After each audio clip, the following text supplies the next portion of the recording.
Supreme court نے بلہ نظرثانی case خارج کر دیا۔ تحریک انصاف انٹرا پارٹی انتخابات فیصلے کے خلاف نظرثانی درخواست پر سماعت۔ وکیل حامد خان کی لارجر بینچ کی تشکیل کے لیے کیس کمیٹی کو بھیجنے کی اپیل۔ چیف جسٹس کا حامد خان سے مکالمہ کیا کہ کیا یہ نظرثانی کا معاملہ ہے، ہم نے قانون کو دیکھنا ہے۔ نظرثانی درخواست میں عدالتی فیصلوں کی قانونی حیثیت پر سوالات اٹھانے ہوتے ہیں، آپ نے اس پوائنٹ کو پہلے کیوں نہیں اٹھایا؟ حامد خان نے دلائل دیے کہ عدالت سننے اتحاد کونسل اور الیکشن کمیشن کیس کے فیصلے کا پیراگراف دیکھ لے۔ چیف جسٹس نے کہا وہ فیصلہ ہم کیوں دیکھیں، یہ اور معاملہ ہے، وہ الگ معاملہ ہے۔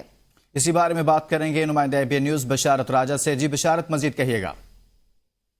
جی، یہ سپریم کورٹ میں چیف جسٹس قاضی فائز عیسیٰ کی صدارت میں 3 رکنی بینچ نے تحریک انصاف انٹرا پارٹی انتخابات فیصلے کے خلاف نظرثانی درخواست پر سماعت کی ہے۔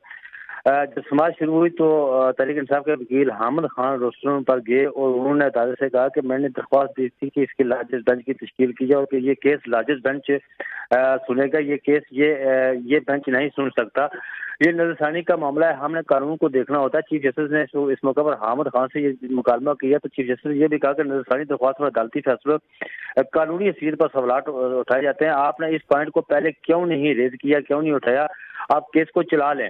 جس پر حامد خان نے کہا عدالت سنی اتحاد کونسل اور الیکشن کمیشن کیس کے فیصلے کا پیراگراف دیکھ چکی ہے، وہ فیصلہ ہم کیوں دیکھیں، یہ معاملہ اور ہے، وہ الگ معاملہ تھا، یہ چیف جسٹس کا کہنا تھا۔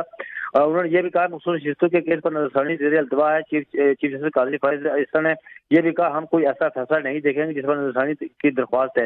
اس موقع پر حامد خان نے کہا کہ میں وہ بات نہیں کہنا چاہتا، میں اس کے سامنے، اس بینچ کے سامنے دلائل اس لیے نہیں دینا چاہتا کیونکہ جو ہمارے خلاف بہت متعصب ہے یہ بینچ، اور میں اس کے سامنے دلائل نہیں دینا چاہتا۔ جس پر چیف جسٹس نے کہا کہ میں آپ کو اس حوالے سے مجبور نہیں کر سکتا۔ اس موقع پر جسٹس مسرت حلالی نے کہا کہ جماعت انٹرا پارٹی انتخابات کروانے میں کیوں تاخیر کر رہی ہے، انٹرا پارٹی انتخابات کروانا تو ایک ہفتے کا کام ہے۔